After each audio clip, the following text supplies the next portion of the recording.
Gloria a Dios. Dios les bendiga, iglesia. Bueno, para mí es un privilegio estar con ustedes en esta noche.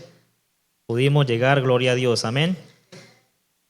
Bueno, vamos a la palabra, vamos a meditar. No sé cuánto tiempo tengo, pastor.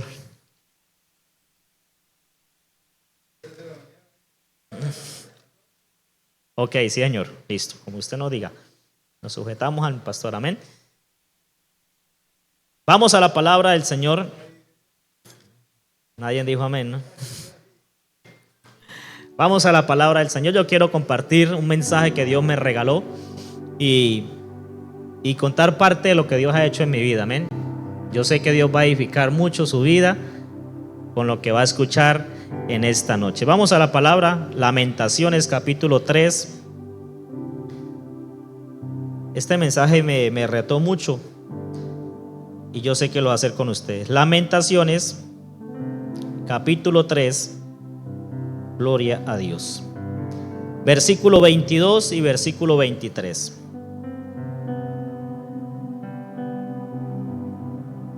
Si usted no trajo Biblia, cómprese una. No, ahí en pantalla lo puede, ahí está con nosotros, amén. Lamentaciones capítulo 3, versículo 22 y 23. Y leo la palabra honrando al Padre, al Hijo y al Espíritu Santo. Ay, Dios mío. Y al Espíritu Santo. No escuché. Y al Espíritu Santo. Así es.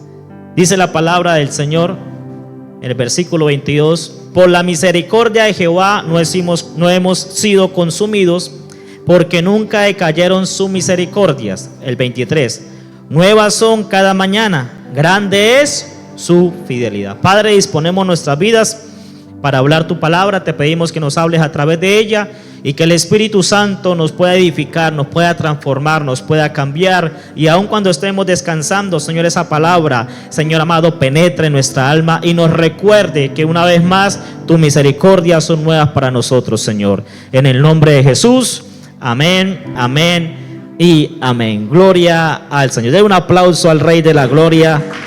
Aleluya. Si usted ve que alguien se está quedando dormido, pégale un codazo, dígale: es tiempo de vigilar, amén. Es tiempo de vigilar. Y quiero predicar bajo el tema: atrévete a comenzar de nuevo. Dos cositas: no se distraiga y tome nota. Atrévete a comenzar de nuevo. Y la gente por lo general siempre empieza de nuevo cuando hay un nuevo año. Toda persona que pasa un nuevo año, ellos tienen la costumbre de empezar de nuevo en ciertas áreas. Pero el nuevo comienzo no se da cuando usted empieza un nuevo año, sino cuando usted cambia su estilo de vida y cuando usted cambia su forma de pensar. Es la única manera de que usted pueda empezar de nuevo en áreas que obviamente usted quiere cambiar. Pero la pregunta del millón que debemos hacernos nosotros es: ¿cómo hago yo para poder comenzar de nuevo? ¿Cómo hago yo para surgir en todo aquello que yo quiero comenzar de nuevo? Y el primer punto que quiero tocar es: los nuevos comienzos vienen después de ponerle punto final a varias cosas. Los nuevos comienzos vienen después de ponerle punto final a varias cosas. Y cuando usted lee Génesis capítulo 12, versículo 1, Dios le dice a Abraham: sal de tu tierra, sal de tu parentela. Y Abraham, cuando sale de su tierra, tenía más o menos como 70 años. No era fácil dejar 70 años atrás. Tenía que dejar amistades, apegos, tenía que dejar obviamente costumbres, tenía que dejar casas y muchas otras cosas más. No era fácil volver a empezar para este hombre de Dios. Pero Dios le dice: tienes que salir. Y era un nuevo comienzo para él. Pero cuando usted lee Génesis capítulo 12, versículo 7, ahí está en pantalla. Dice: y apareció Jehová a Abraham y le dijo: a tu descendencia daré esta tierra. Y edificó allí un altar a Jehová, quien le había aparecido. Le apareció en Génesis 12, versículo 7. Pero no sé cuánto pasó de Génesis 12 a Génesis capítulo 13, versículo 14. Génesis 13, 14 dice: y Jehová dijo a Abraham después de que Lot se apartó. Hay una parte que me llama la atención. Dice que Dios volvió a hablarle después de que Lot se apartó de Abraham. Entonces no sé cuánto tiempo pasó desde Génesis 12:7 a Génesis 13:14 de que Dios decidió volverle a hablar a Abraham. Abraham tomó la decisión de llevarse a uno de sus sobrinos y decir: me lo llevo. Pero Dios le dijo en el versículo 7, Él le apareció, pero volvió a aparecerle cuando Abraham tomó la decisión de apartarse. Y eso pasa mucho con nosotros. Hay cosas que Dios nos dejó de decir porque no nos hemos apartado de cosas que nos hacen daño. ¿Cuánto dicen gloria a Dios? Entonces, cuando Abraham decidió apartarse, Dios decidió volver a hablar. Entonces Dios quiere que usted aprenda a comenzar de nuevo y se aparte de esas cosas que usted muy bien sabe que no hay que decírselas, que usted muy bien sabe que lo están apartando de Dios. Hay gente que va a las iglesias, hace rato Dios ya no le habla. Hace rato no sienten a Dios. Hay gente que vienen, reciben la palabra, igual se van y siguen en las mismas cosas que estaban haciendo, porque ellos no están escuchando a Dios.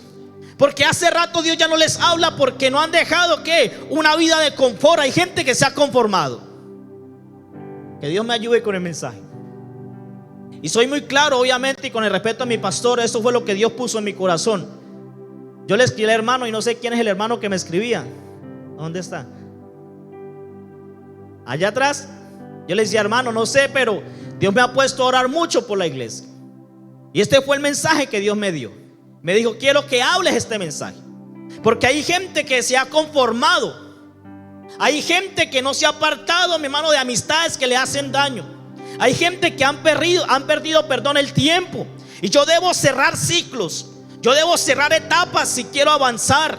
Yo debo comprender que hay etapas que terminan y ciclos que se cierran por el plan de Dios. No podemos avanzar si no tomamos la decisión de cerrar ciclos, etapas. La Biblia me llama que Moisés sale de su tierra y llega a un lugar que se llama Madián. Madián significa tierra de desterrados, tierra de sueños rotos, tierra de conflicto, tierra de confort, tierra sin propósito. Hay gente que se encuentra en Madián. Hay gente que se encuentra, hermano, que ya no sueña. Ellos viven el día a día. Le preguntan: bueno, ¿y usted qué va a hacer? No, yo no sé. Cualquier bus que pasa le sirve. En ellos no hay un propósito, en ellos no hay una meta.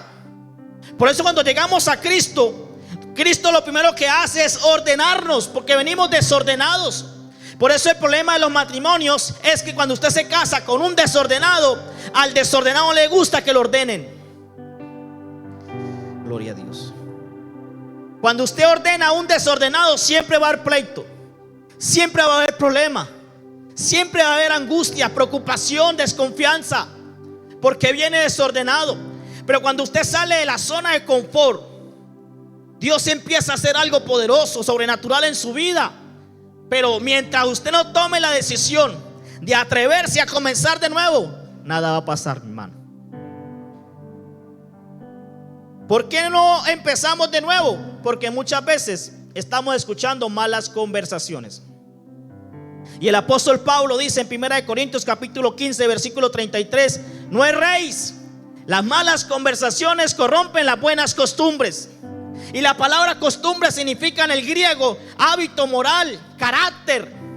O sea que mi moral, mi carácter y mis hábitos están siendo deformados por gente que estoy escuchando. A veces vemos a la gente y uno dice: ¿qué le pasó? No pregunte qué le pasó, pregunte con quién anda, porque está escuchando a gente que la está desviando del propósito de Dios. Por eso es que usted ve gente, mi hermano, que todo el tiempo están siendo deformados en el carácter. Se han perdido los principios, se ha perdido la moral.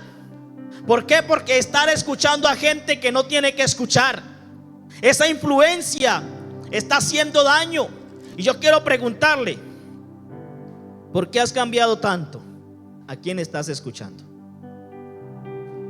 Y debemos aprender a escuchar la voz de Dios.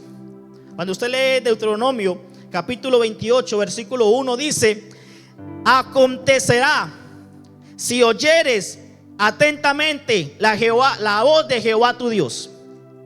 Pero cuando usted va al griego, ahí no aparece oír, aparece escuchar. Y escuchar y oír son dos palabras distintas, con distinto significado. Porque la palabra escuchar significa prestar atención a lo que se le está diciendo. La palabra oír significa percibir sonidos. ¿Cuántos me están escuchando? ¿Cuántos me están oyendo? No han entendido todavía. La palabra escuchar significa prestar atención a lo que le está diciendo. La palabra oír significa percibir sonido pero sin saber qué se está diciendo. ¿Cuántos me están escuchando? ¿Cuántos me están oyendo? Enséñale ahí a la hermana que dijo amén. Y este pueblo oía a Dios, mas no lo escuchaba. Y cuando yo me pongo a estudiar, estudiando me doy cuenta que cada vez que Dios le hablaba al pueblo usaba una palabra muy usual. Y la palabra era shema, que significa escucha. Y cada vez que un judío se postraba delante de Dios, los judíos decían Adonai Echá, el Señor uno es, a Él debemos escuchar. Y después del cerebro, dicen algunos estudios, después del cerebro, después de la mente, después del corazón, lo que más se desarrolla en el feto, en el vientre de una madre, son más de 2 millones de membranas auditivas. Un feto o un bebé puede escuchar la voz de su mamá a kilómetros y escucharla, entenderla, saber quién es. La pregunta del millón: ¿has escuchado a Dios? Gloria a Dios. La Universidad de Harvard, California, Estados Unidos, hizo un estudio. Lo tituló Escuchando la voz de Dios. Escribieron 14 preguntas. Entrevistaron más de 230,000 personas en los 5 continentes. Se le preguntaba a la gente: ¿usted ha escuchado a Dios? La gente sin pensarlo decía: claro que sí, ¿cómo no? Cuando iban por la 7ª pregunta, la gente no sabía qué contestar. Después de un año de investigación se dieron cuenta que el 99% de las personas que van a la iglesia nunca han escuchado a Dios y no sabe cuando Dios habla. Y me sorprendió esa investigación. ¿Por qué? Porque después de que Adán peca, antes de que Adán pecara, escúcheme muy bien, antes de que Adán pecara, tenía, mi hermano, el privilegio de hablar cara a cara con Dios.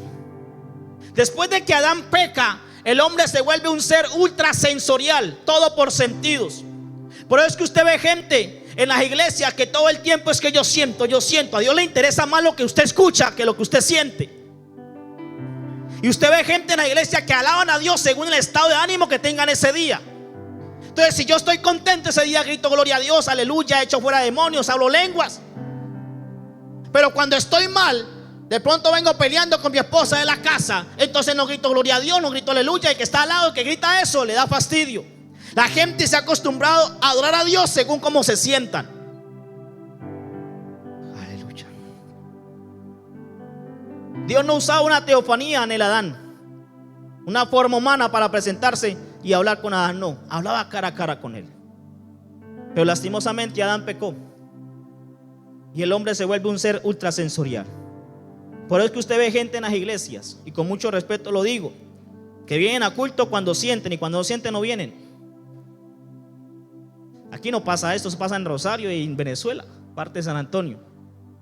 Diezma cuando sienten y cuando no sientan no diezman. Abrazan cuando sienten y cuando no sienten no abrazan. Saludan al pastor cuando sienten y el pastor lo toma en cuenta, pero cuando no lo toma en cuenta hablan del pastor todo el tiempo. Hablan del líder todo el tiempo. No lo estoy regañando, ¿no? Es un mensaje que Dios me dio. Es para reflexionar. Por eso es que usted ve gente, mi hermano, y nos pasa mucho a los pastores, que ponemos gente en las iglesias que al final a cabo nos traiciona y termina hablando mal de nosotros porque no escuchamos a Dios. Por eso la Biblia me habla en Proverbios capítulo 18 versículo 16. En una versión dice: el don del hombre le hace estar delante de los reyes. Y este versículo me llamó la atención. ¿Sabe por qué? Porque este versículo dice que el talento, la habilidad, la capacidad de alguien lo hace estar delante de mucha gente. Y yo puedo ver a alguien y decir: no, qué talento, qué hombre para tener la capacidad de hacer esto o aquello. Pero le falta carácter para mantenerse ahí en ese talento. El talento lo puede llevar arriba, al éxito, pero el carácter lo mantiene. Usted puede abrir las puertas con el talento que tiene, con la habilidad que tiene, pero el carácter las mantiene abiertas. Necesitamos gente en estos últimos tiempos que tenga carácter, que tenga madurez, que tenga identidad. La iglesia está llenando de gente, hermano, que es, ay Dios mío, ¿lo digo o no lo digo? que toca decir las cositas con pinza porque me voy de la iglesia. Ahí no hay amor. Necesitamos gente que tenga carácter, que tenga madurez, que pueda soportar. Gloria a Dios. Por eso es que usted ve matrimonios que pelean más entre ellos dos que con el mismo diablo, porque se casó con la persona equivocada, porque dejamos de escuchar a Dios. Por eso es que hacemos negocios con gente que al final nos roban, porque dejamos de escuchar a Dios. Entonces, en este caso, debemos entender que para empezar de nuevo, comenzar de nuevo, necesitamos, hermanos, cerrar ciclos. Dejemos tanto sentimentalismo con mucha gente y cerremos ciclos. Por eso la Biblia me enseña que Josué, cuando va a matar, obviamente, a aquel que se trajo cosas de Jericó, ¿usted cree que Josué no andaba con él? No lo conocía. Josué sabía: o lo mato o sigo perdiendo victorias, o batallas, perdón, sigo perdiendo batallas. A veces el sentimentalismo nos cohíbe de muchas veces ver la gloria de Dios. El segundo punto que quiero tocar, para poder comenzar de nuevo, necesitamos reconocer nuestra condición actual. Yo cierro ciclos, ahora yo debo saber cómo está mi corazón. Por eso el Salmo capítulo 109 versículo 22 dice, Salmo 109 22 dice: porque yo estoy afligido y necesitado. Yo estoy afligido y necesitado. Y hay una palabra ahí: reconocer. Es examinar algo o a alguien. El mundo está lleno de personas, y aún hijos de Dios, en fracaso, en tristeza, en soledad, en depresión, en angustia, en estrés, en persecución. Pero ellos no hacen nada para buscar ayuda. La mayoría de gente que se quita la vida por depresión lo hacen obviamente porque nunca buscaban ayuda. Hay gente con el matrimonio dañado, destruido, pero ellos quieren seguir así por el orgullo, porque no quieren buscar ayuda. Y yo, para poder empezar de nuevo, necesito reconocer. Necesito reconocer, diga conmigo, reconocer mi condición actual. En la Biblia hay una historia que me llama la atención. Primer libro de Crónicas, capítulo 4, versículo 9 y versículo 10. Habla de un hombre llamado Jabes. Jabes tiene 3 significados, pero me quedo con uno principal. Jabes significa raíz estéril que nunca en la vida dará fruto.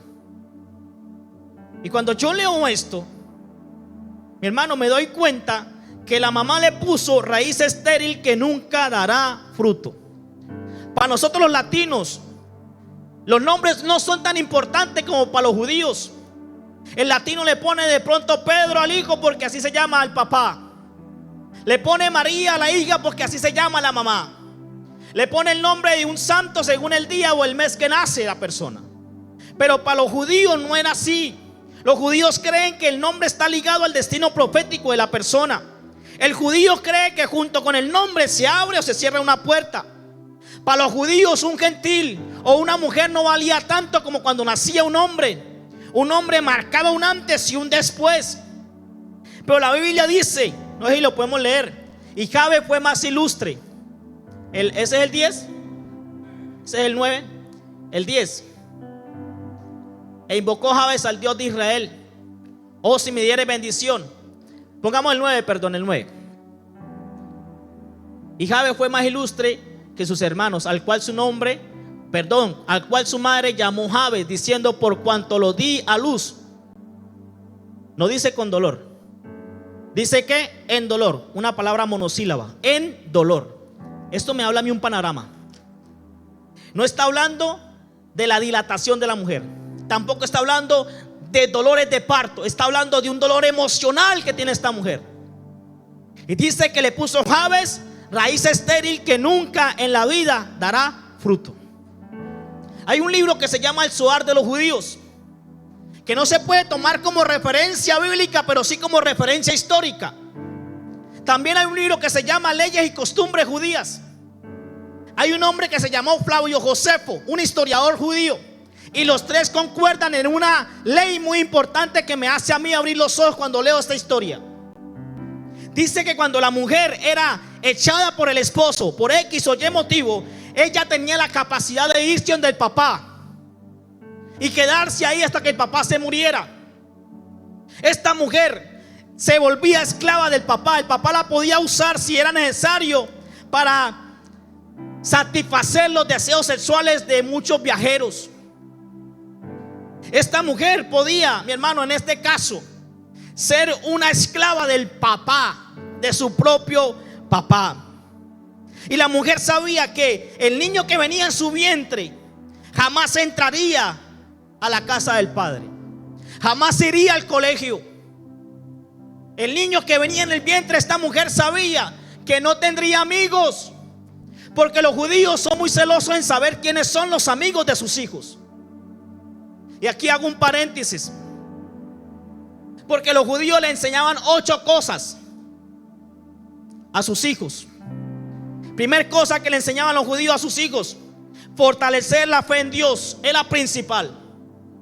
Lo segundo que le enseñaban a los hijos era abstenerse de criticar, porque se le llamaba la mala lengua. Y niño que fuera chismoso, murmurador, nunca lo dejaban entrar a una casa. ¿Por qué los jóvenes hoy en día no se congregan? Porque muchos de los evangélicos, muchos padres, muchas familias llegan a las casas a hablar mal de la iglesia, a hablar mal de los adoradores, a hablar mal de los líderes.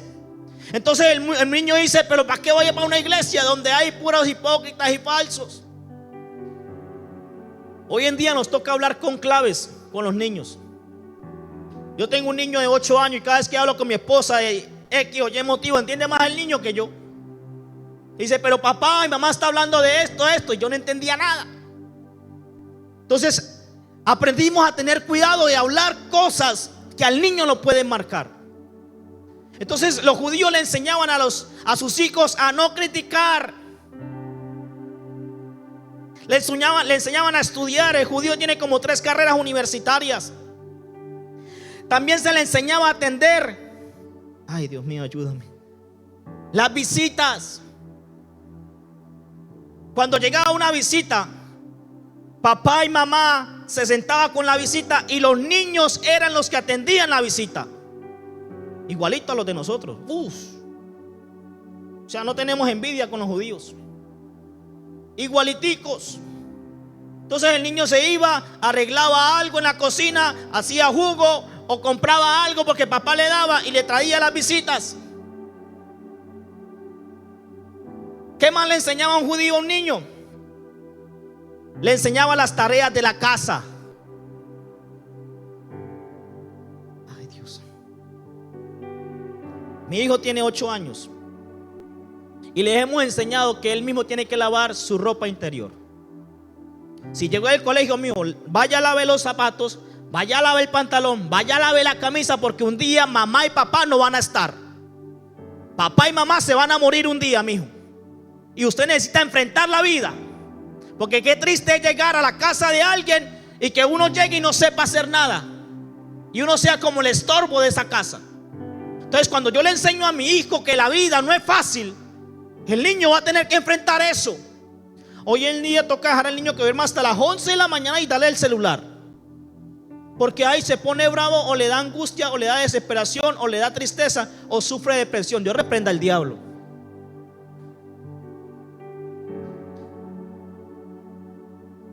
Gloria a Dios. No hay una puerta por aquí, por atrás para salir ahorita. Necesitamos formar nuestros hijos.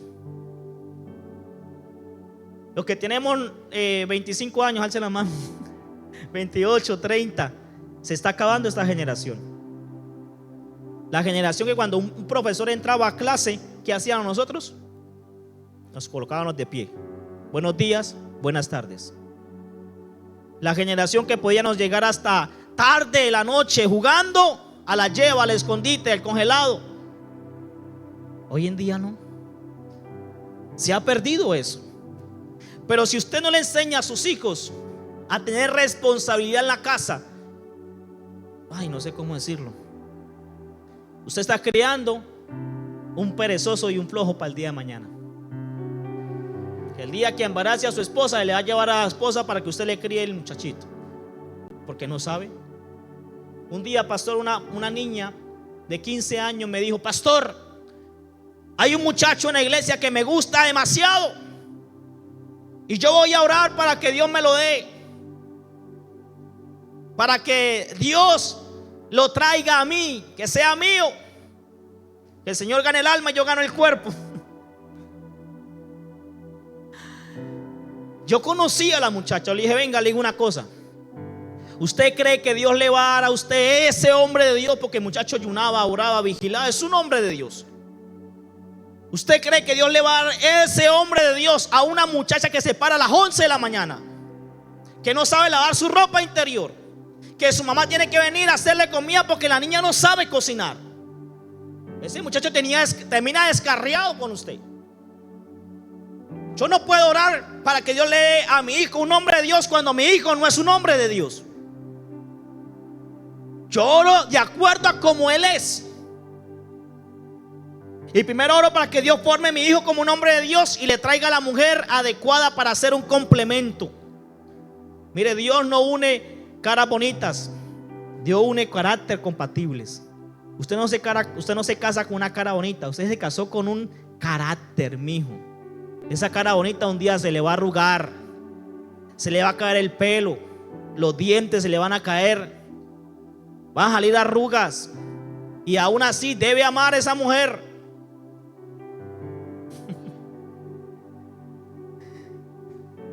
Dijo mi primo Arrigan: ¿seguimos o paramos? Entonces cada niño tenía su tarea. También se le enseñaba a los judíos, a los niños, a no ser tramposos, a ser justos. Se les enseñaba a pedir la bendición a los sabios. Cada vez que llegaba un sabio a la casa, ellos le pedían la bendición, se sentaban a escuchar. Pero por encima de eso, los viernes ellos se sentaban a escuchar al papá, estudiar la Torá, la palabra. Qué triste es ver que en la mayoría de iglesias hay más mujeres que hombres. Los hombres han cedido el sacerdocio. Los hombres se les olvidó quién es la cabeza de la casa. Es triste ver que la mujer es la que tiene que empujar al hombre para que busque a Dios. Los domingos en la mañana ella es la que tiene que lavar, planchar, acomodarle la ropa a él, a los niños, y aún así el flojo no quiere ir a la iglesia. Se está perdiendo eso. La mujer tiene la responsabilidad de la casa y más encima la responsabilidad espiritual, porque al hombre se le olvidó quién es. Dice algunos estudios que cuando el hombre llega primero a los pies de Cristo, el 98% de los de la casa llegan con él.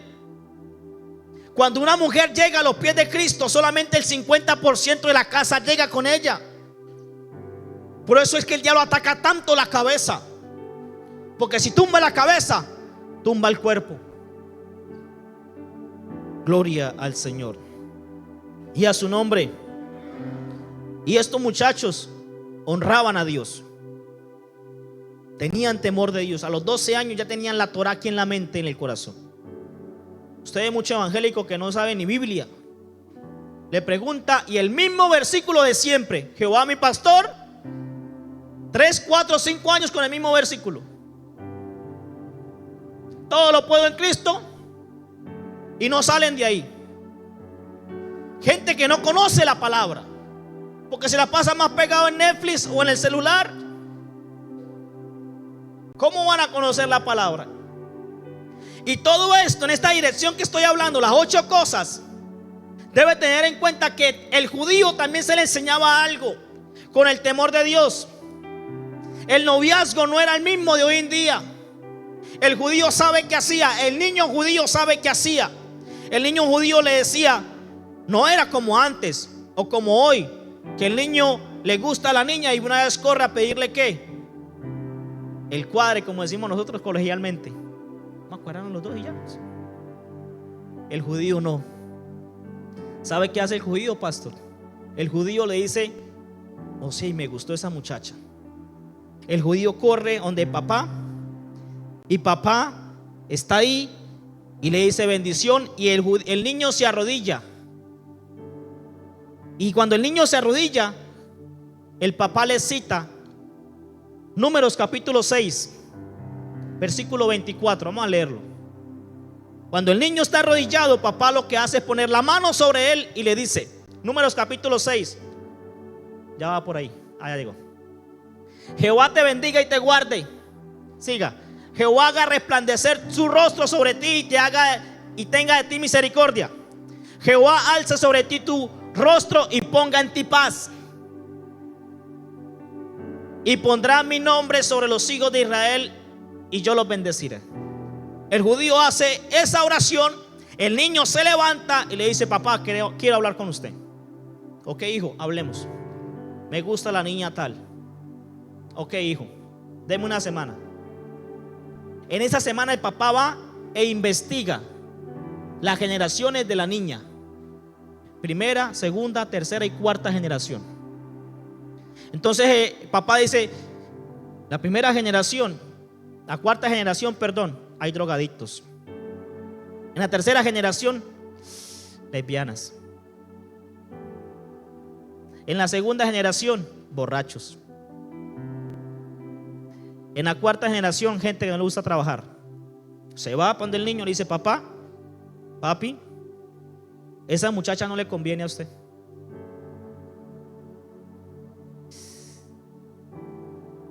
Esto pegó fuerte, ¿verdad? Papás que están aquí, ¿usted se imagina que nuestros hijos nos dieran la oportunidad de escoger la esposa para él? ¡Ja! Seamos sinceros, ¿escogemos lo peor o lo mejor? Nosotros como padres le miramos todo. Entonces el niño dice: ok, papá, usted es el que dice, no más con esa muchachita. Y el niño entiende. Porque la Biblia dice que Dios va a visitar la maldad hasta la tercera y cuarta generación. Ay, gloria a Dios. Entonces, volviendo en el tema, esta mujer, al saber que su hijo pasaría todo esto, lo único que se le revela en el espíritu es ponerle un nombre de maldición para avergonzar a su progenitor. La idea de esta mujer es: si no puedo vengarme del progenitor con golpes o matarlo, entonces me voy a vengar de su generación. Cuando el progenitor vea que su hijo obviamente tiene ese nombre, se va a avergonzar. Cuando yo leo esta historia, mi hermano, me sorprende, porque un hombre candidato para ser el criminal de ese tiempo, un resentido social, alguien que podría planear la muerte de su mamá y su papá, era Jabes. Pero la Biblia dice que él invocó al Dios de Israel y Dios le contestó. Yo, mi hermano, debo decirle algo con mucho amor. De mí depende si avanzo o me sigo quejando por la condición en la que estoy. Ya dejemos de buscar culpables. Usted es el que decide si se levanta o sigue ahí en esa condición. Jabes dijo: yo sé la condición donde vengo, yo sé quién soy, pero voy a invocar al Dios Todopoderoso para que Él me ayude. La Biblia me enseña en 1 Corintios 15, 57: por medio de nuestro Señor Jesucristo tenemos victoria. Ay, Dios mío. Por medio de nuestro Señor Jesucristo tenemos ¿qué? Victoria. Quizás estés viviendo escasez, fracaso, soledad, tristeza, dolor. No significa que es tu capítulo final. Otro punto, que el tiempo se va. Para volver a empezar de nuevo necesito tener amistad con Dios. La Biblia me enseña en Job capítulo 22 versículo 21: vuelve ahora en amistad con Dios, tendrás paz, te irá bien.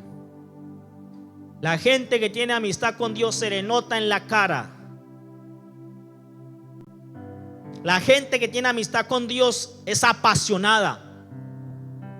por buscar a Dios. Si los cultos son a las 7, a las 5, usted los ve ahí de rodillas clamando al Señor.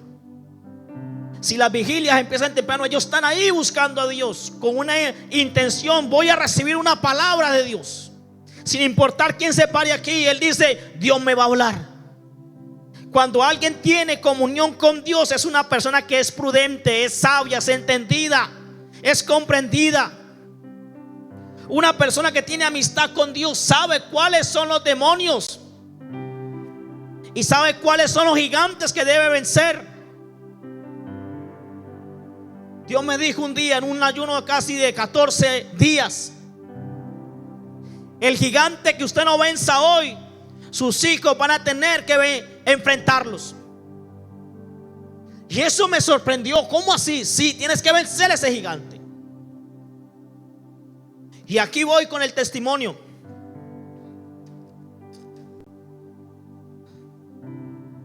A la edad de 7 años, mi papá se va de la casa.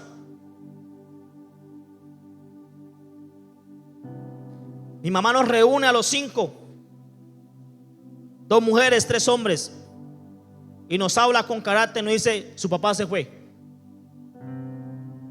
y no lo vamos a echar a morir. Ustedes los hombres se van a trabajar, las mujeres nos quedamos aquí en la casa. Y empezamos a andar la calle. Cuando tenía ya 10 años, a uno de mis hermanos mayores lo matan. Él tenía 18 años. Yo al ver eso me llené de odio. Yo al ver eso busqué la manera de cómo matar a ese que mató a mi hermano. Empecé a andar pandillas. Empecé a andar con gente que no tenía que andar, por la intención, solamente con la intención de acabar con esa persona. Un día llegó la oportunidad. Me invitaron a jugar fútbol y estaba en el estadio de Villarrosario en el 2009, más o menos. Y me meten a jugar. Ese día jugaron Villarrosario contra Cúcuta Deportivo. Ese día hice 2 goles. Me llamaron a jugar. Probé con el Cúcuta, estuve con el Cúcuta profesional en el 2010, en la época de Pinto, en la época de Maneli Torres, de Zapata, de Blas. Jugué 3 partidos como profesional: contra Real Santander, Alianza Petrolera y contra el Bucaramanga. Pero empecé a andar con gente, había un vacío en mi corazón. Yo vengo de la costa y me junté con los míos, y todo el tiempo éramos tomando y tomando y tomando, llegando borrachos a los entrenamientos. Llegó un punto donde yo no quería ir más y me buscaban y volvía. Pero yo dije: ya esto no va conmigo. Y me salí. Empecé a trabajar con mi tía. Mi tía era una de las brujas más fuertes en lo que es Cartagena, Santa Marta, Valledupar, Barranquilla. Empecé a trabajar con ella. Nunca había habido tanta maldad. Y yo empecé a ser como esa persona, como el secretario que anotaba todo. Todo lo que ella me decía que anotaba, lo anotaba. Y me decía: pastor, aquí la guerra es contra los evangélicos, con las iglesias cristianas. Y se levantó una guerra tan terrible. Yo tenía odio también por los evangélicos. Tenía odio por Dios. Porque ¿cómo es posible que mi papá nos deje botados y le toca a mi mamá trabajar y nos toque trabajar desde muy niños? Yo decía: ¿dónde está ese Dios que predican que es Dios de amor? Y yo me junté con mi tía. Mi tía empezó a hacerle guerra a las iglesias. De 45 iglesias que ella le mandaron a dañar, dañó 38. ¿Cómo se metía a dañar las iglesias? Y quiero hablar castizo y abierto. Ella sabía que si en la puerta había agujeros de oración, de poder, de fuego, ella no entraba. Porque ella decía: esos agujeros que están ahí nos pueden detectar, porque tienen la presencia del Espíritu Santo. Y si nos acercamos a ellos, ellos nos pueden reprender y ahí perdemos el año. Pero cuando veía que en la iglesia no había oración, no había búsqueda, entrábamos normal. Nos sentábamos en la parte de adelante y enviábamos constantemente maldición a los adoradores. Por eso adorador que no tiene oración debería bajarse del altar. Y secábamos a los adoradores. Después acabábamos con los intercesores. Y después acabábamos con el pastor. Esta mujer se bautizó más de 25 veces en iglesias cristianas y nunca se daban de cuenta que era una bruja. Hermano, estamos viviendo tiempos terribles. Esto es más real. El mundo espiritual es más real que el mundo físico. Nos vestíamos como evangélicos. Nos ganaban la confianza del pastor. Los primeros que llegábamos eran nosotros. La gente acostumbrada todo el tiempo a llegar tarde. Y nos decía: pastor, préstenos las llaves que vamos a orar. ¿Qué orar? Y íbamos a maldecir los instrumentos del altar. Y después mi tía empezaba a meter chisme, murmuración. Le decía: mire, usted con ese talento que tiene, el pastor no lo pone. Yo debería irme, usted debería irse de este lugar. No la toman en cuenta. Y empezaba la murmuración, el chisme. En medio de los adoradores se metía orgullo, soberbia, altivez, prepotencia, vanidad, egolatría y murmuración. Se le metía eso. Es que yo toco mejor que todos. Es que si yo no toco, la presencia de Dios no se manifiesta. Y mi tía decía algo muy puntual: si un adorador toca y la gente no siente nada, ese adorador está más seco que el desierto del Sahara. En la iglesia, nosotros, aquí están mis hermanos de testigo, si empezamos el culto a las 6, a las 6:30, los adoradores, servidores, 5:45 orando en la iglesia. No es que yo tengo que trabajar, ok, otro día entonces sirve. Para el trabajo si llegamos temprano, llueva, trueno, relampaguee, estamos en el trabajo. ¿Sabe por qué lo digo? Porque servirle al diablo no era cualquier cosa. El líder decía: nos vemos en la montaña tal a las 12 de la noche. Si llegábamos a las 12:05, hermano, nos golpeaban, nos daban palo, algunos los mataban, otros quedaban inválidos. ¿Y por qué para Dios todo lo hacemos como salga? Mi tía empezó, hermano, a subir de nivel de rango. Un día en una iglesia, me acuerdo muy bien, se llegaba muy temprano y se sentó en la parte de adelante y empezaba a bloquear a los que estaban en el altar. Pero un día se montó un muchacho lleno de la presencia de Dios y empezó a cantar: cuán grande es Él. Hermano, la gloria de Dios se manifestó de una manera impresionante. Tocó sacar la tía a rastras porque los mismos demonios la atacaban. Pero ella siguió yendo porque era un invitado el muchacho. Y empezó a meter apatía, pereza, desánimo. Es que usted ve mucha gente en la iglesia, hermano, apagadas porque no hay una intimidad con Dios. Ellos oran porque en la iglesia se ora. Leen la palabra porque se lee la palabra en la iglesia, pero no hay intimidad con ellos personal. Y ella decía: ¿por qué esta iglesia no se daña? ¿Por qué esta iglesia sigue de pie? Un día llegó más temprano, llegó a las 4 de la tarde y entró porque tenía las llaves de la iglesia que el pastor se las dio. Y ella decía: pero aquí no hay nadie, ¿por qué la iglesia no se apaga, no se daña? Un día se le dio por ir a la parte de atrás donde había una oficina y se dio cuenta, hermano, y me da nostalgia.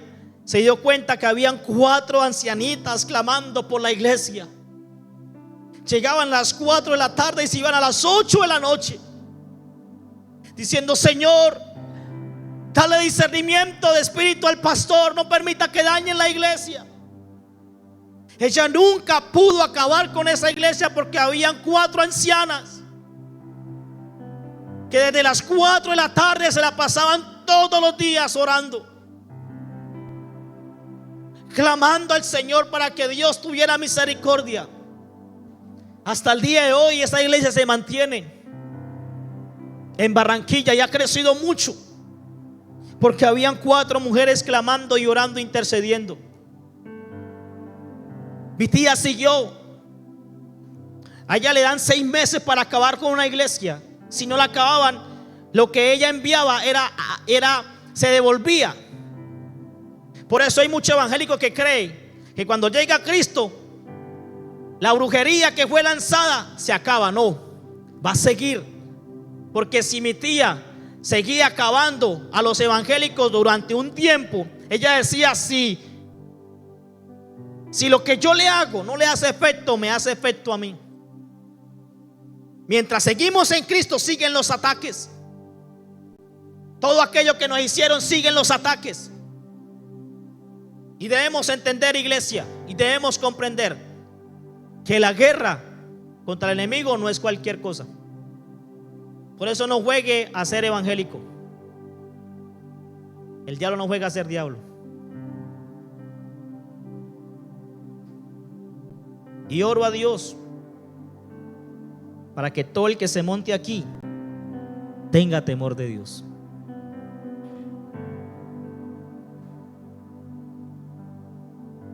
Y que lo reargulle si está mal. Que se pare gente que de verdad tenga temor de Dios. Tengo un encuentro con el Señor. El tiempo se me va y necesito cortar un poco la historia. Un día estábamos reunidos unos amigos, tuvimos un pleito, una pelea. Y antes de ese pleito, esa pelea, mi mamá empezó a cambiar en muchas cosas. Mi mamá practicaba la brujería, pero un día una evangélica, esa llena del poder de Dios, le dijo: señora María, deje de maldecir tanto a sus hijos y empiece a bendecirlos. Empiece a bendecirlos. Eso le quedó aquí en la mente, en el corazón. Y ella, cada vez que me veía entrar por la puerta de la casa, me decía: ¿cómo llegó el pastor? Al otro día me decía: ¿cómo llegó el evangelista? Al otro día decía: ¿cuántas almas se ganó predicador? Mi vieja ya no está conmigo. Ella partió con Cristo. Pero ella me veía drogado, me veía borracho, y alzaba la mano y decía: ¿cuántas almas se ganaron? Profeta de Dios, lo voy a ver predicando a las naciones. Y yo me sentaba en las discotecas con mis amigos y empezaba a sentir algo feo y fastidio, y me iba para la casa corriendo. Y cuando iba entrando, ahí estaba mi vieja diciendo: Señor, por favor, no me permita pasar por ese dolor de enterrar a otro hijo. Salva a Ronald. Señor, tócalo donde quiera que esté. Y yo escuchaba a esa mujer clamando, orando, intercediendo. Días después, tengo esto que le comenté. Tuve un pleito con mucha gente. Un hombre llegó, se me paró frente y me dijo: hasta aquí llegó tu vida. Y empezó a disparar una 9. Dios está de testigo que ninguna bala entró en mi cuerpo. Si usted me quiere creer, allá usted. Y me fui corriendo para la casa, y mi vieja estaba ahí clamando. Pasé por encima porque aprendí a respetar eso. Si alguien está clamando, orando, intercediendo, arrodillado, no lo llame. Deje que está hablando con el Señor, con el Rey de Reyes. Y entonces me acosté asustado y tuve una visión. La visión era que un hombre grande, alto, se paró frente a mí. Sacó el dedo y me dijo: Ronald, es la última oportunidad que te doy. No permití que te mataran porque tu mamá está orando por ti. Pero si ustedes aprovechan esta oportunidad, la próxima que lo vengan a matar, no voy a meter mi mano. Mi hermano, yo me paré, busqué una iglesia cristiana. Mi novia, obviamente la que hoy es mi esposa, no sabía lo torcido que yo era. Pero un día, mi hermano, de tantos pleitos, porque las cosas que me decían era: señora María, a su hijo lo vamos a ver muerto por allá en un pool, por allá en la esquina. Y un día, escuchar todo eso, me senté, mi hermano, en el muro de la casa y escuché una voz que me dijo: ¿por qué no se quita la vida? Usted nadie lo quiere, nadie da un peso por usted. Yo dije: pues sí, ¿no? Agarré un lazo, en la parte de atrás de la casa había un palo de mamón y empecé a armarlo. Y escuché una voz fuerte que me dijo: hijo, no lo hagas.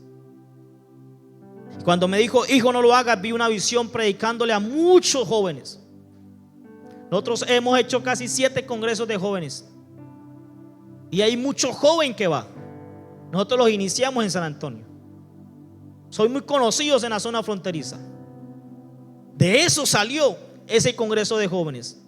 Y ahí yo escuché la voz y yo retrocedí y dijo: no. Empecé a buscar de Dios. Cuando yo conozco la palabra, me doy cuenta y dije: Señor, ¿por qué me llamaste hijo? Si San Juan capítulo 1 versículo 12 dice que más a todos los que le recibieron, a los que creen en su nombre, le da potestad de ser hechos hijos de Dios. ¿Por qué me llamaste hijo? Y me quedé dormido. Y tuve una visión que yo no me acordaba. En la parada, cuando llegamos a vivir, había una mujer del Movimiento Misionero Mundial. Movimiento Misionero Mundial. Esa muchacha se iba por las calles en la mañana, un domingo 8 de la mañana, tocando las puertas, llevando a los niños a la escuela dominical. Hoy en día tenemos problemas para levantar niños, pero también tenemos problemas para levantar profesoras de escuela dominical, porque la mayoría no les gusta y muchas de ellas se quejan. Pero pregúnteles: ¿cuánto tiempo ayuna por un niño? ¿Cuánto tiempo clama por un niño? Esta mujer, no sé si era un ángel o era de verdad, pero esa mujer recogía una cantidad de niños y se los llevaba para la iglesia. Un día me vio y me dijo: tienes un liderazgo en potencia. Porque a mí me seguía mucho niño. Y me dijo: si te llevo a ti, me llevo todo el barrio. Ella tuvo, hermano, la capacidad de pensar: ¿cómo lo hago para llevar? Y empezó a darme dulces. ¿A qué niño no le gustan los dulces? Y empezó a darme dulces. Me dijo: ¿quiere más de estos? Me dijo: sí, vamos a la iglesia. Es más, si usted me lleva a todos esos niños que están en el barrio, yo le doy más dulces. Ese domingo me levanté muy temprano y empecé a recoger a todos los niños de la iglesia, todos los niños del barrio, y los llevé para la iglesia. Estando en la escuela dominical, me acuerdo. Por eso oro a Dios para que Dios levante mujeres que amen la obra, que amen el ministerio. Y en esa visión yo me vi arrodillado. Y esta mujer con las manos a lo alto decía: Señor, aquí en estos niños hay pastores, hay ministros, hay evangelistas. A los 8 años recibí a Cristo sin saber. Solamente hice una oración más. Esa semilla viene desde los 8 años. Nunca más volví a ver esta mujer. Nunca más volví a ver esta mujer. ¿Qué quiero decir con todo lo que estoy diciendo? Cuando Dios tiene un propósito con alguien, ni el diablo se tiene que meter, ni el mundo se tiene que meter. Cuando llegué a esta iglesia, Dios me dijo: mira alrededor, se le está haciendo guerra a esta iglesia. Hay mucho brujo alrededor de esta iglesia, trayendo apatía, pereza, desánimo, queriendo traer división. Pero Dios dijo: yo voy a pelear por esa iglesia y voy a levantar intercesores fuertes para que clamen por la iglesia. La guerra que están luchando ustedes no es fácil. Y le dije al Señor una oración especial: Señor, levanta gente con la misma visión que tiene el pastor.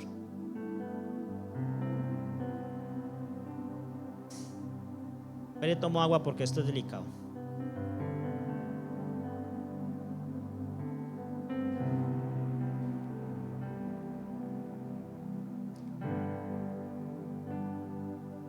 Hay gente que del ministerio, pastor, que tiene que pedirle perdón.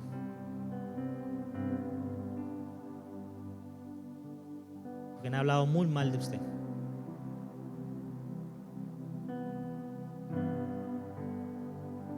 Y con temblor y respeto lo digo, pastor.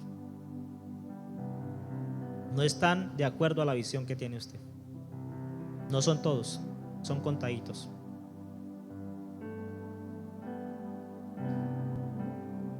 Y soy responsable de lo que estoy diciendo.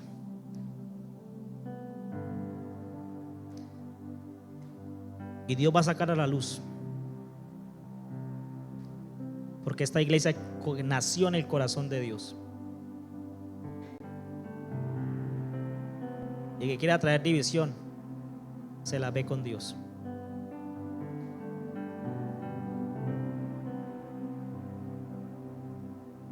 Muchachos de la adoración y la alabanza, Dios les pide más intimidad y más santidad. Qué buen talento tienen, pero talento sin espiritualidad no llega lejos. Dios quiere santidad. Dios quiere santidad. Dios quiere entrega. Y yo sé que Dios está confrontando a muchos. Yo sé que Dios está confrontando a muchos. Y Dios los va a llevar a un nuevo nivel. Pero antes de llegar a un nuevo nivel va a sacudir la mata.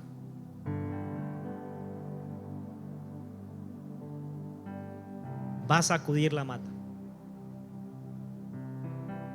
Y van a salir cosas ocultas. Y va a llegar mucha gente. Veo muchos jóvenes entrando. Y se van a quedar por la presencia de Dios en medio de este lugar. Pero se debe cortar con la soberbia, con altivez y con el orgullo. Y soy responsable de lo que estoy diciendo.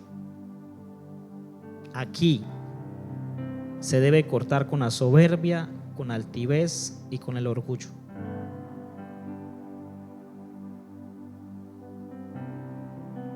Y repito, soy responsable.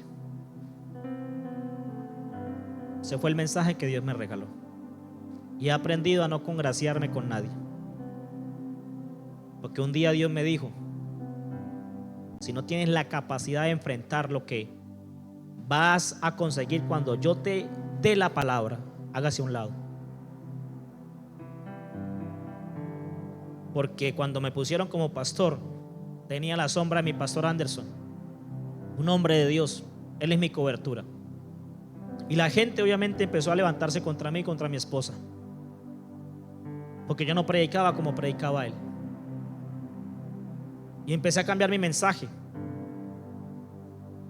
Y Dios me dijo a través de una mujer de Dios: Dios quiere hablarte, entra en ayuno. Me metí en ayuno 7 días sin tomar nada. 7 días encerrados en la casa. En el 5.º día tuve un encuentro con Dios. Él metió su mano y empezó a sacar de mí soberbia, altivez, prepotencia, orgullo, vanagloria, murmuración, chismes. Y me dio hasta vergüenza con Dios. Yo decía, el predicador, el hombre que mucha gente de pronto admira, tenía todo eso en el corazón. Y me llevó al Salmo 139, versículo 23 y 24. Examina, oh Dios, mi corazón, y mire si hay caminos de perversidad, y guíame por el camino eterno. Y me dijo, así hay muchos y creen que se van conmigo. Y me dijo, si usted no es capaz de hablar lo que yo te estoy diciendo, hágase a un lado y yo pongo a otro. Empecé a predicar como obviamente Dios me dio la capacidad, y no cambié mi esencia porque a otros no les gustaba. Cuando usted tiene identidad, usted sabe quién es y usted sabe para dónde va. Cuando tiene identidad, carácter y madurez, a usted nadie lo mueve. Alguien me dijo la vez pasada, pastores que están hablando de usted. ¿Cómo han hablado de usted? Yo le dije, hermana, en estos 13 años que llevo en el evangelio, yo, Ronald Peña Palencia, he tenido que enterrar a mi mamá, a mi papá, a 2 hermanos, 3 sobrinos. El año 23 enterramos un hijo, y eso a mí no me ha movido. Gracias, porque Dios me ha sostenido. ¿Usted cree que me va a sostener el chisme y la murmuración que la gente hable de mí? Yo sé dónde estoy y sé quién soy. Y el enemigo que quiere es envolvernos para sacarnos. Yo quiero que usted se ponga sobre sus pies.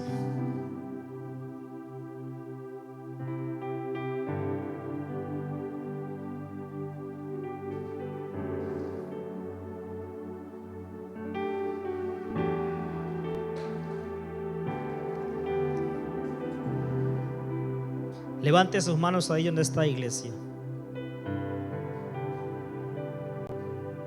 y empiece a hablar con el Señor. Usted muy bien sabe en qué parte del mensaje Dios lo confrontó. Usted muy bien sabe en qué parte del mensaje Dios estremeció su corazón. Padre, en el nombre de Jesús, yo oro por esta iglesia. Yo oro para que tú obres poderosamente en cada vida, en cada corazón. Espíritu Santo, glorifícate con poder y gloria en medio de cada vida, en el nombre de Jesús de Nazaret. Señor, trae una pasión, trae un anhelo y un deseo por tu presencia.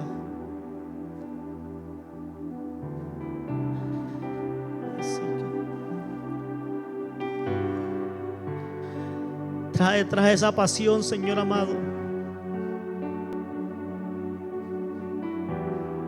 Trae esa pasión, Señor.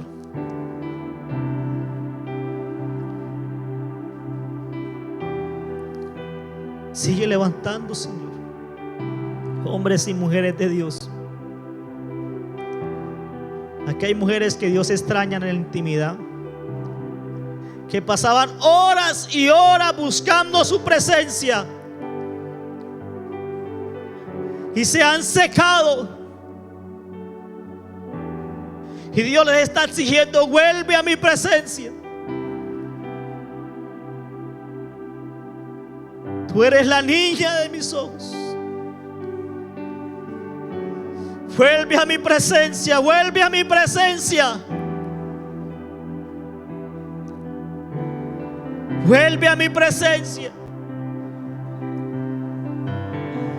Cierra ciclos y vuelve a mi presencia. Vuelve a apasionarte por buscarme. Yo soy el que levanto, yo soy el que sustento. En la presencia de Dios se va toda depresión. En la presencia de Dios se va toda soledad. Se va toda ansiedad. En la presencia de Dios se rompen las cadenas. En la presencia de Dios se pudren los yugos.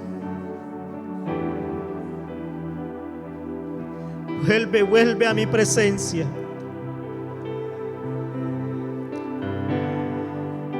El jueves en la madrugada eran las 12 de la noche y estaba orando. Estaba clamando por esta iglesia. Pasé madrugadas esta semana clamando por esta iglesia.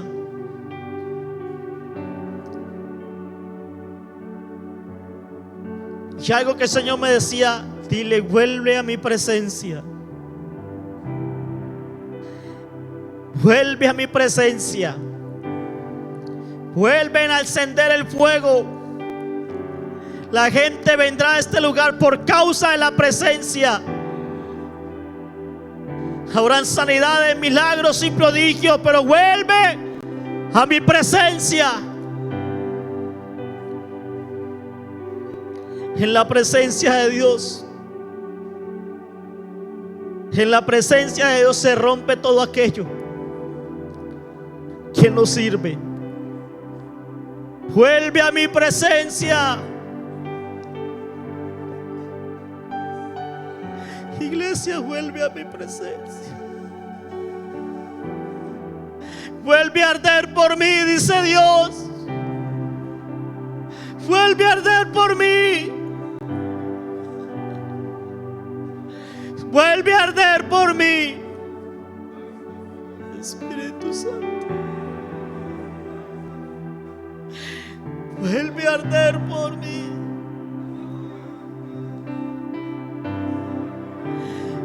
Vuelve a arder por mí. Vuelve a arder por mí.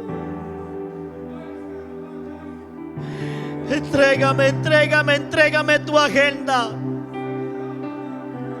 Entrégame tu agenda y vuelve a arder por mí. Vuelve a arder por mí.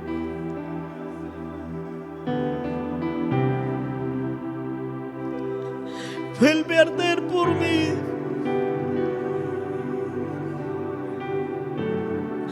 Vuelve a arder por mí, dice el Espíritu Santo.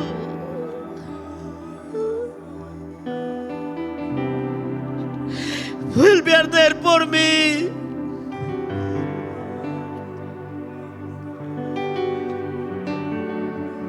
Yo me doblo delante de ti. Aquí está el Espíritu Santo.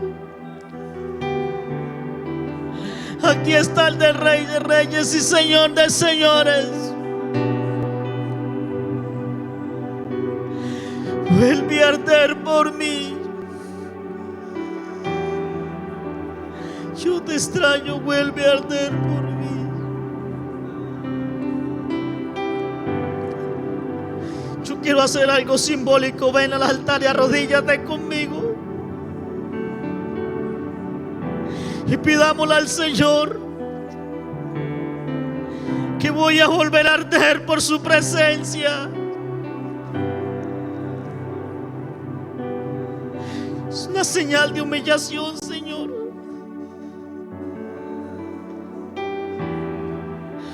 Una señal de humillación delante de ti. A mí no me importa lo que diga la gente, Señor. A mí no me importa si me critican. Hoy me presento delante de ti. Hoy cambia. Hoy transformas.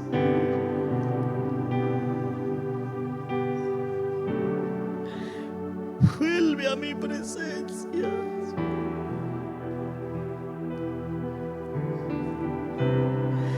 Vuelve a arder por mí, dice el Espíritu Santo.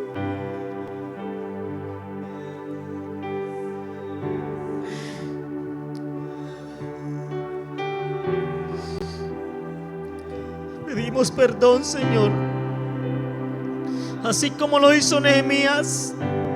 Y aunque Nehemías no nació, Señor, en Jerusalén, en el capítulo 1 él dice: Señor, nosotros nos presentamos delante de ti porque hemos pecado.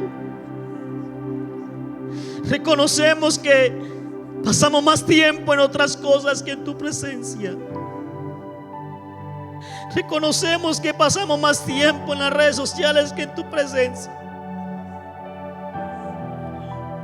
Reconocemos que a veces no nos congregamos con la misma pasión con la que nos congregábamos antes. Pero vuelve a encendernos, Señor. Vuelve a encendernos, Señor. Vuelve a encendernos, mi Rey. Vamos, dile: vuelve a encenderme, Señor. Vuelve a encenderme, Señor. No, qué balsala encima. No, sí, como sí, por amor.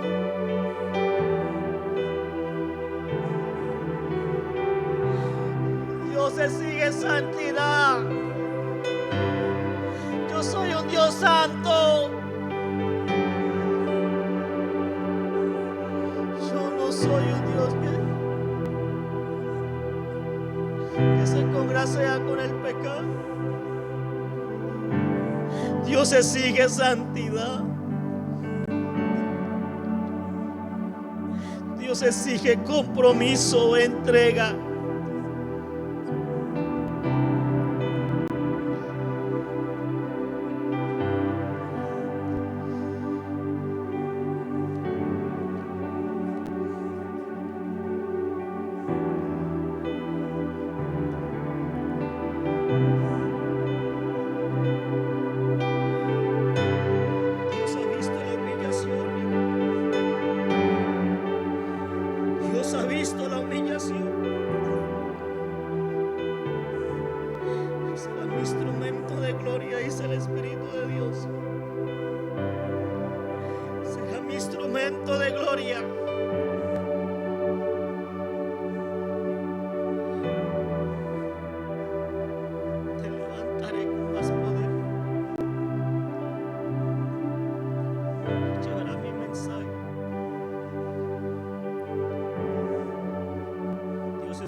Padre, oro por los intercesores de esta casa.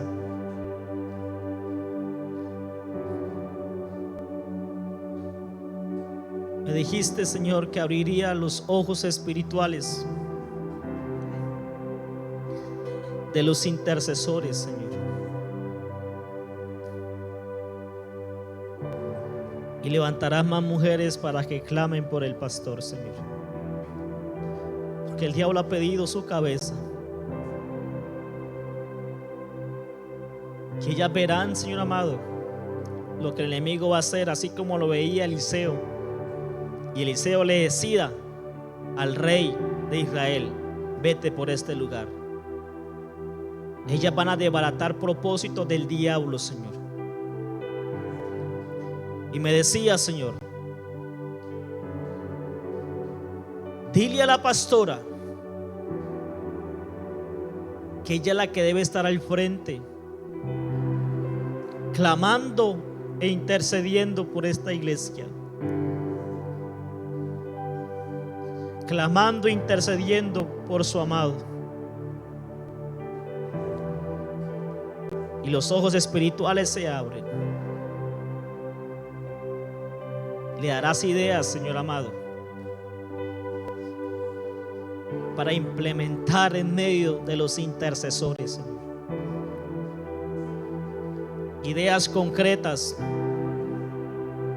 para clamar, para orar, para interceder. Yo la cubro con la sangre de Cristo, porque veía ataques, Señor, en contra de ella, contra de su cuerpo, para dañar y para destruir, Señor. El diablo queriendo traer enfermedad, pero se desbarata todo plan del diablo, Señor. Orando en la madrugada vi un hombre anciano de muchas canas